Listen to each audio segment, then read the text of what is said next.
Hey Jack, when did you learn you'd be at right tackle during the game last week? Yeah, just a couple hours before the game, Coach Dowd just kind of let me know that it was best for the team for me to move to right tackle. And, one thing I always just try to be ready. And, I'd gotten a lot of reps at right tackle throughout camp. And, I just felt like, whatever I could do to help the team win. And, just even on short notice, it's kind of what you're expected to do, be able to play multiple positions and go out there and execute. You had that situation kind of happen in the opener last year. How did the two situations compare, and how did last year help you with that? Yeah, I mean, last year I learned pretty quickly, you get thrown in the fire. And, sometimes it's better to just be thrown in the fire and, you don't have time to be nervous, don't have time to, overthink it. You just got to go out there and, coached out, just really, focus on your fundamentals. And I felt like that's what helped me the first time. And this time was, just really focusing on my technique and, no matter who was across from me, kind of controlling what I can control and just going out there and playing my hardest and, do what I can to help the team win. Are you preparing this week to start again? Yeah, I mean, I'm, preparing both, and, I'm sure Coach Stout later in the week will let me know for sure which one, but, same thing, I'll just be ready for either one and go out there and do what I can. You just come off the injured list.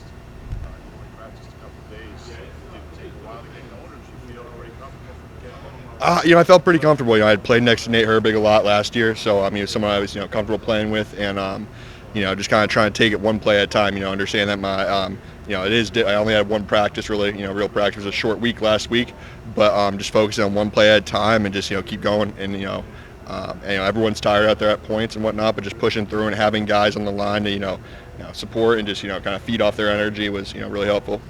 What have you seen from Hassan Reddick this week? They have some great players up front. He's, I know they have either the most or they're up there for the most sacks in the NFL, so they're great players. And, wherever I play, I'll have to, bring my A game. And, they're quick off the edge. Hassan Reddick has a good jump. And you saw that in Arizona last year. He put up good numbers, and it'll be a good challenge for us as an offensive line. What is it about Stoutman's teachings that allow you guys to be ready for He just always preaches, it's next man up. And that's one thing that you really have to embrace in our room is because, you're only dressing 8 guys or whatnot, so you really do have to be ready to play any position. And Coach Stout does a great job of moving us around at practice. So you get reps at guard, tackle, whatever. Inside guys at center, whatever. Just so you're ready in a game because you really never know what's going to happen. Like this situation last Sunday is it's not like anybody saw it coming. So it's just one of those things where you have to be able to adapt. And he's really into adapting and adjusting and just having the best guys out there. And I don't want to go out there and let my teammates down because I was playing a different position, and ultimately we didn't win, but you don't want to go out there and be a reason why, contribute to the loss and all that. So You really had 4 backups in there. Were you surprised how cohesive the guys were able to play as a group?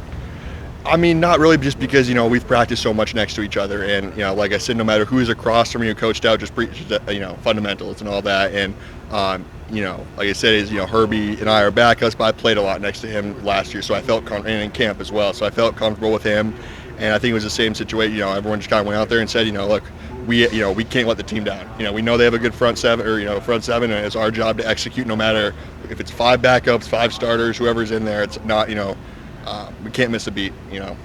How does Stout deliver that news to you? Is it just like matter of fact? Is he a message that comes There's not much fluff with Stout. It's really just you're starting at right tackle, go out there and play well. I was like, I'm not, it's part of the job. It's part of my job is to be able to play wherever they tell me on short notice, whether it's all week. I'm repping at right tackle or 2 hours before the game. He just kind of said, it's a tough situation. I understand. It's difficult, but we need you to play right tackle. And I have a lot of respect for Coach Dow and Coach Sirianni, all those guys, and I just want to go help the team win. And so I was okay with it. There was a moment before the game that Stout would pull you and Landry to the side, like he was like a little close but told you guys something. Can you share what he told you guys? He just said go out there and play hard. Landon's a rookie. So obviously, everyone's been moving around a lot. And just kind of told us to go out there and execute what he's taught us to do. And like I said, is Stout really preaches on fundamentals. So that was something he just said. Focus on those and you'll be fine. Just take it one. And he'll. Another thing Stout really preaches to us is just one play at a time. If you mess up and you have a bad play, screw it, put it behind you, and just keep going. You don't have time. You don't want to let one play turn to 2, then it's a bad drive and a bad quarter, and then things can snowball quickly. So just that one play at a time mindset for me and Landon being younger guys in there, and that really helped. You've had to deal with a few injuries over these first 2 years. What is your process for dealing with that mentally?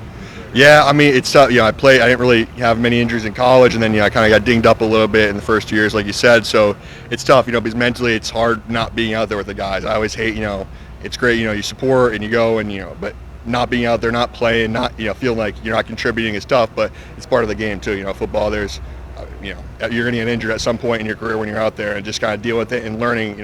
That was one thing I really took, was like each time I got injured, like learn from it. And it's tough and it sucks, but at the same time, if you grow from it and you learn and you can develop it, it'll only help me later on. What's your comfort level at guard now? We've seen you mostly at tackle. And what stands out about the difference between the two as far as the adjustment you've had to make going inside?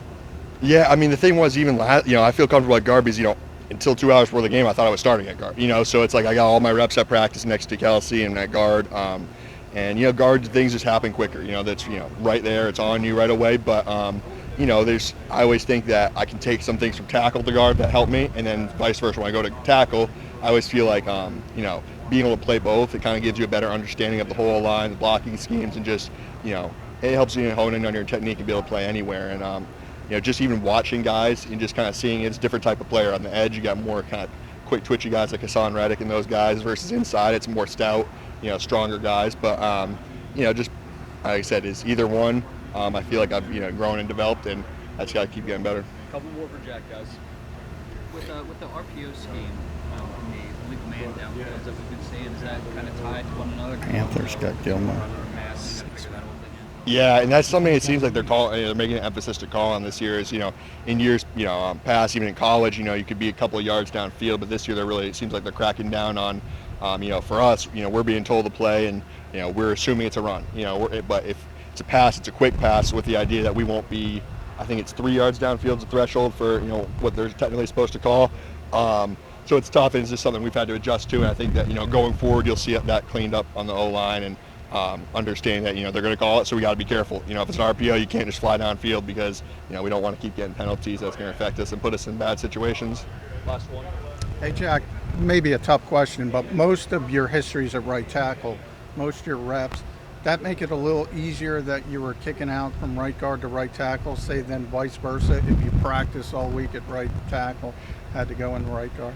Yeah, and that was what Stout said. He's just like, look, you played right tackle for most of your time here and in college. So that, for me, it was really just getting the first kind of couple sets down, first few plays, and I'm like, okay, I've done this a lot. I've done this in the position I'm most comfortable at. I mean, just in terms of like my career and reps and all that. So it just needed a couple reps and a couple sets, and then I was kind of felt comfortable back out there again.